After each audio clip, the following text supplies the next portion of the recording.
ಯೆಹೋವನ ದೂತನು ಅವಳನ್ನು ಕಂಡು ಸಾರಳ ದಾಸಿಯಾದ ಹಾಗರಳೆ ಯೆಹೋವನ ದೂತ. ಹಲ್ಲೆಲೂಯಾ.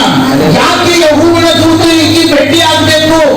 ಯಾಕೆ ಯೆಹೋವನ ದೂತ ಈಕೆ ಸರಿ ಮಾತಾಡ್ಬೇಕು ಅಂತಂದ್ರೆ, ಒಂದು ಕಾಲದಲ್ಲಿ ಈಕೆ ಅಬ್ರಹಾಮನ ಜೊತೆ ನಿಂತು ಯೆಹೋವನನ್ನ ಆರಾಧನೆ ಮಾಡಿರುವಂತ ಮಗಳಾರ. ಹಲ್ಲೆಲೂಯಾ. ನಂಬಿರುವಂತ ಎಲ್ಲರೂ ಕೂಡ ನೀವನ್ನು ಕೈ ಬಿಟ್ಟರು ಕೂಡ ದೇವರು ನಿನ್ನನ್ನು ಕೈ ಬಿಡೋದಿಲ್ಲ ಪ್ರೀತಿಯ ದೇವರ ಮಕ್ಕಳೇ. ಯಾಕಂತಂದ್ರೆ ನೀನು ವಿಶ್ವಾಸ ಇಟ್ಟಿರುವಂತವ್ರು ಎಲ್ಲರೂ ಕೂಡ ನಿನ್ನ ಕೈ ಬಿಡಬಹುದು. ನಿನ್ ಜೊತೆ ನಿಂತಿರುವಂತವರೆಲ್ಲ ನಿನ್ನ ಕೈ ಬಿಡಬಹುದು. ಆದ್ರೆ ದೇವರು ನಿನ್ನ ಎಂದೇ ಕೈ ಬಿಡಲ್ಲ. ಯಾಕಂತಂದ್ರ ಈ ಅಬ್ರಹಾಮನ ಎರಡನೇ ಹೆಂಡತಿ ಆಗಿದ್ದಳು. ಅಬ್ರಹಾಮನು ಯಾರಿಗೆ ಭಕ್ತನಾಗಿದ್ದನು? ಯೆಹೋವನ ಭಕ್ತನಾಗಿದ್ದನು. ನಾವು ದೇವರ ವಾಕ್ಯದಲ್ಲಿ ನಾವು ನೋಡ್ತಾ ಇದ್ದೇವೆ. ಅಲ್ಲಿ ಆದಿಕಾಂಡ 12ನೇ ಅಧ್ಯಾಯದಲ್ಲಿ ಯೆಹೋವನ ಯಜ್ಞೆಯನ್ನ ಕಟ್ಟಿ ತನ್ನ ಜೊತೆ ಇರುವಂತ ಎಲ್ಲರನ್ನ ತಗೊಂಡು